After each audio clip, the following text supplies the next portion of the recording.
In this lesson, you will learn about autoionization of water, pH, and pOH scale. Please read the OER textbook, chapter 14.4 for more details.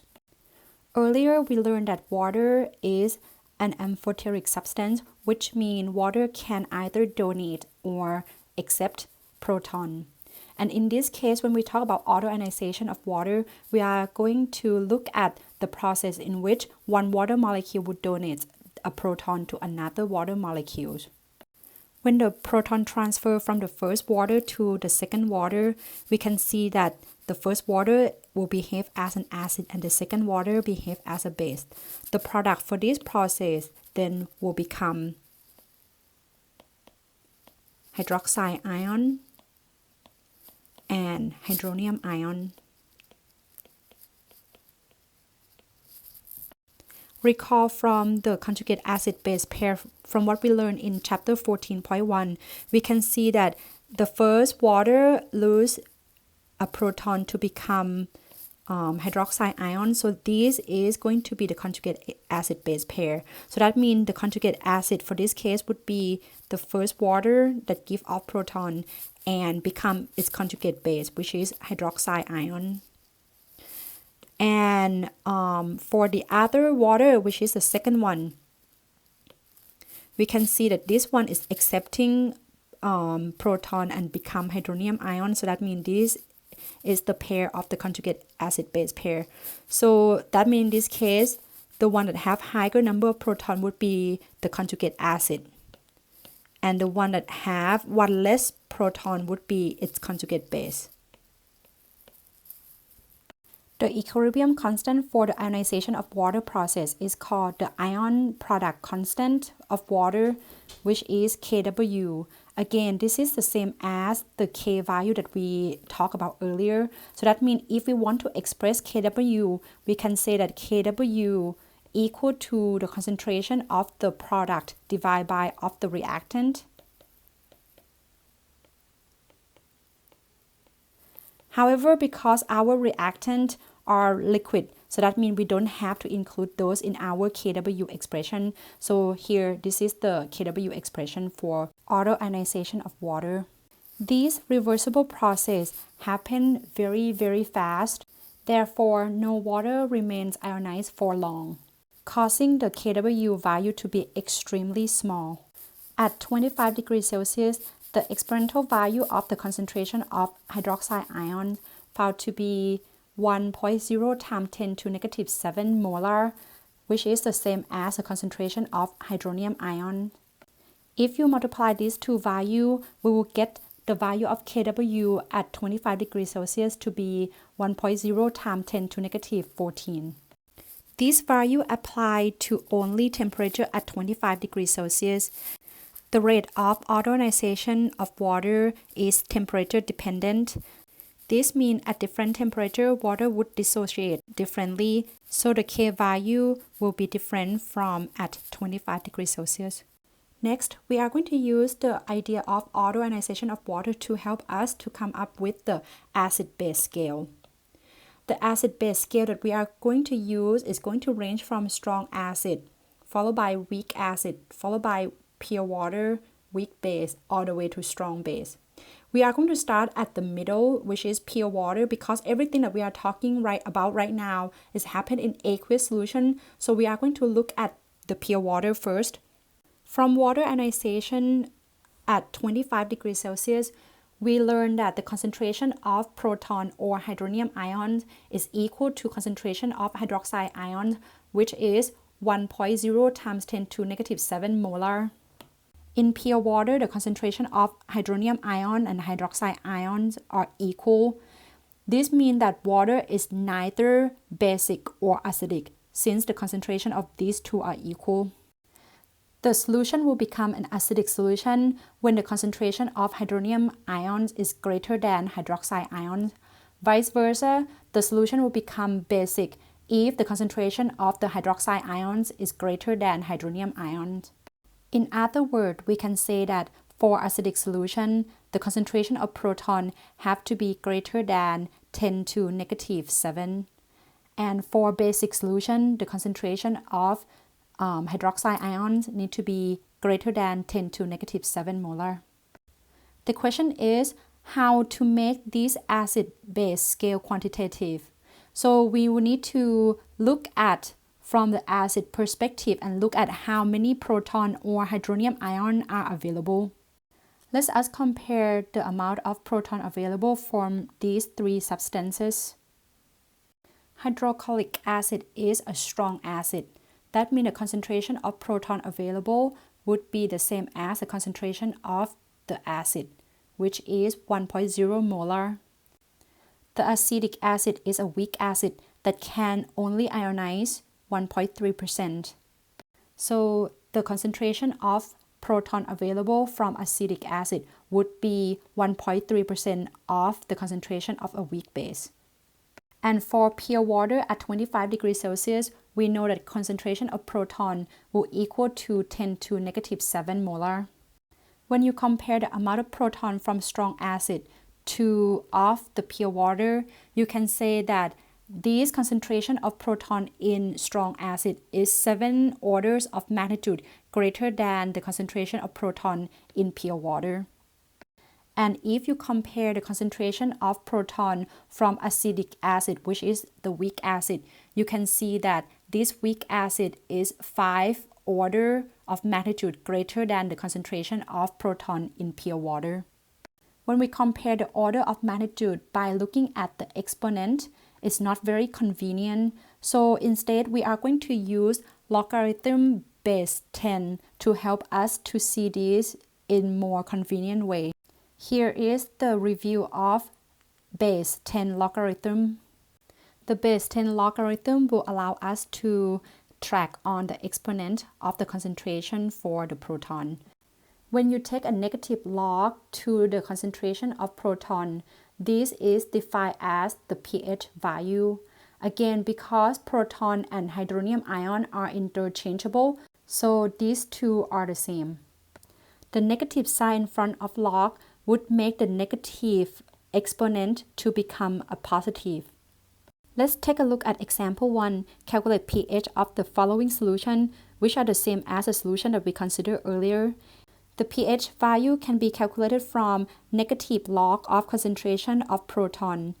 For strong acid, hydrochloric acid, a negative log of this will bring the exponent down. So the pH value for this strong acid with 1 molar concentration would be 0.00.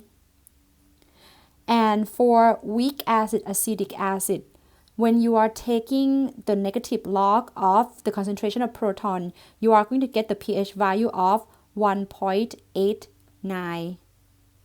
And last one for water, if you take the negative log of the concentration of proton for water, you are going to get the pH of 7.00. With the same concentration of acid, you can see that the strong acid will have less pH value and the weak acid will have greater pH value. You can also see as well that the pH of acid would be less than 7 of the pure water.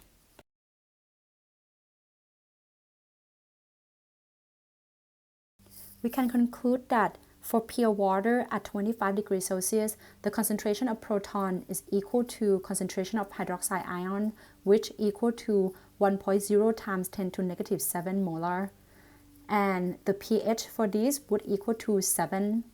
For acidic solution, the concentration of proton must be greater than hydroxide ions. Therefore, the pH would be less than 7. And for basic solution, the concentration of proton would be less than hydroxide ions. Therefore, pH of the basic solution would be greater than 7. The concentration of proton and hydroxide ions are inversely related. They are constrained by the 10 to negative 14, which is the value of Kw. If you take negative log on both sides of this equation, you will get negative log of proton plus negative log of hydroxide ions equal to 14.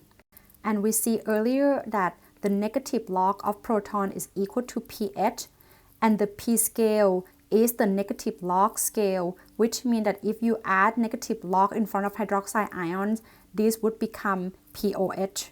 Therefore, another relationship that we obtain from here is that the relationship between pH and POH.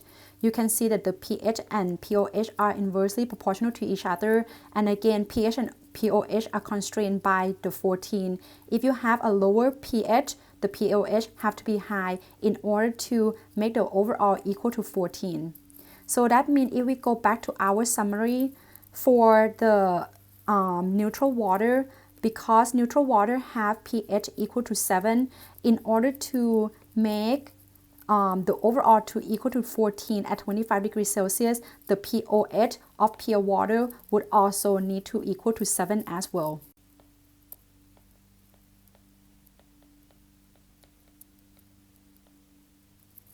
And if you look at acidic solution has pH less than 7.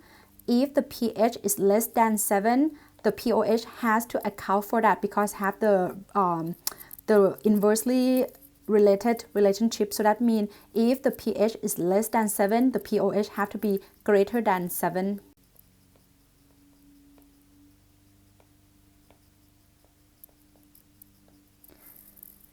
Same thing for basic solution as well, because for basic solution pH is greater than 7, so POH for the basic solution would be less than 7. Note that the pH POH of the 14 scale will apply to only at 25 degrees Celsius.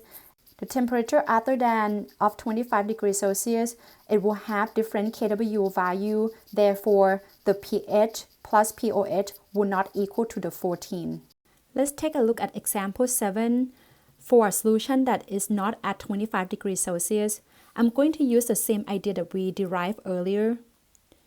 We know that kW is equal to the concentration of proton multiplied by concentration of hydroxide ion.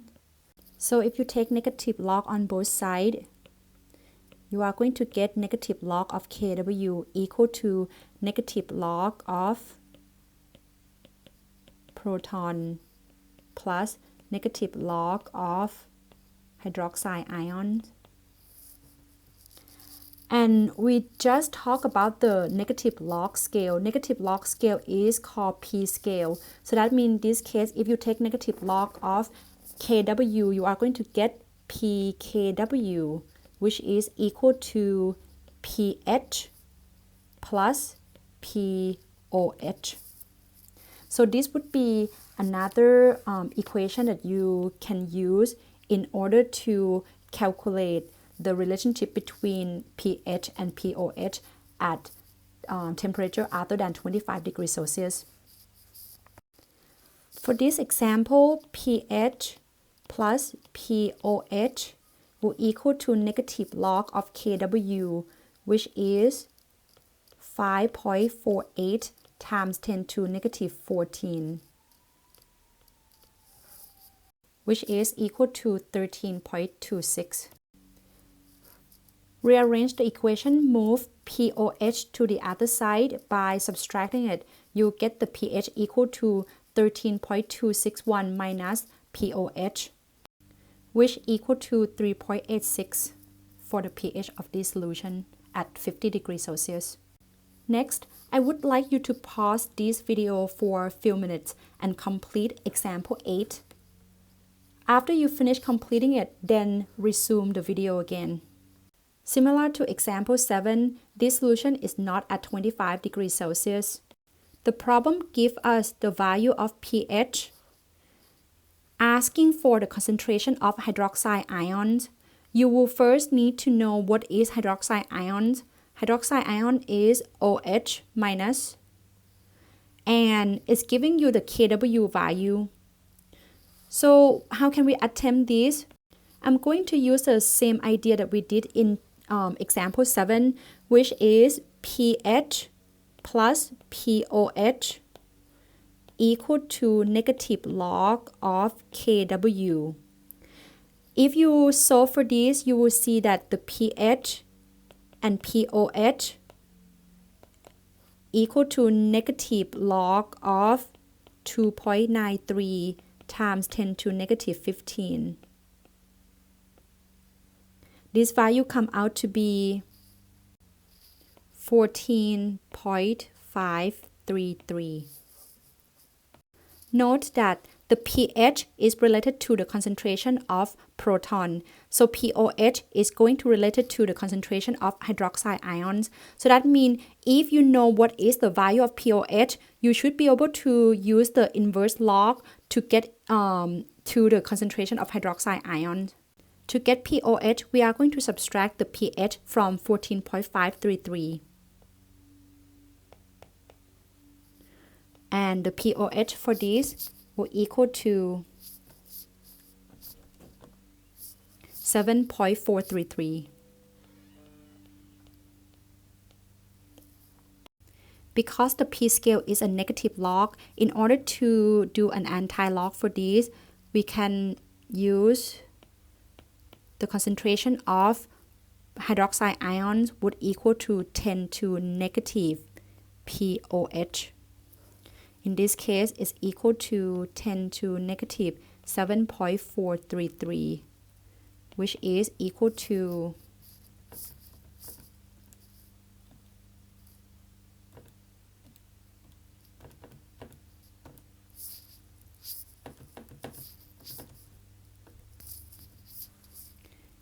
3.70 times 10 to negative 8 molar. Again, because we talk about concentration, so that means that should be the unit, which is in molarity. But when we talk about equilibrium constant K will not have any unit. That's why I will not report any unit. Next, I want to talk about the sig fig rule here. The significant figures rule for logarithm is that the number of sig fig will become the number of decimal place for the answer. For example, the value of 5.48 contains 3 significant figures. The answer after taking logarithm would then contain 3 decimal places. And from this operation, this is subtraction, you are going to go by the least decimal places, which is only 2. So that's why your answer contains only 2 decimal places. Same thing for example 8 as well. For example 8, 3 significant figures from 2.93 then will become 3 decimal place for the answer. And next operation is subtraction. So that means the final answer here would contain only 1 decimal place. So I'm going to underline it. And because you are doing inverse logarithm, so that means in this case, the number of decimal place will become the number of significant figures, which is going to be 4 times 10 to negative 8 molar. To summarize the sig fig rules, when you are going from the concentration of proton to pH or of hydroxide ion to pOH, you are going from counting number of sig fig, and the number of sig fig then will become number of decimal place in the answer. Vice versa, if you are going from pH to the concentration, then you are going to use number of decimal place and translate that to be the same as number of significant figures. Please practice more of this concept by doing the DIY, and you can get help during hangout session, and you also can work with your peers during hangout session as well. And I will provide answer key on Moodle. Thank you.